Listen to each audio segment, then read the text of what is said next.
Stiamo intervenendo sul fronte di un piano cimiteriale organico. A Mogliano si era in vera e propria emergenza e poi la pandemia ha anche accentuato il problema, perché io lo ricordo, nel 2020 abbiamo avuto un tasso di mortalità che si è incrementato del 23%.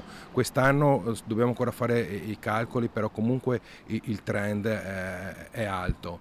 Corre ai ripari il comune di Mogliano e lo fa intervenendo sui cimiteri sia nel capoluogo che nelle frazioni. Il Covid ha costretto a un'accelerazione dei lavori. Dietro i freddi numeri della pandemia ci sono infatti storie e tanti lutti. Da qui l'avvio dei nuovi cantieri. All'interno del nostro cimitero centrale stiamo realizzando nuovi loculi, nuovi cinerari con un investimento di 500.000 euro. Intervento analogo anche a Zerman, dove si aumenta il numero dei loculi. Fortunatamente non serve ampliare i nostri cimiteri, ma stiamo agendo all'interno. Ora la cremazione è sempre più utilizzata e questo ci permette anche di risparmiare spazi. Al di là dell'emergenza, l'obiettivo resta quello di arrivare a un vero e proprio piano cimiteriale da qui ai prossimi 25 anni.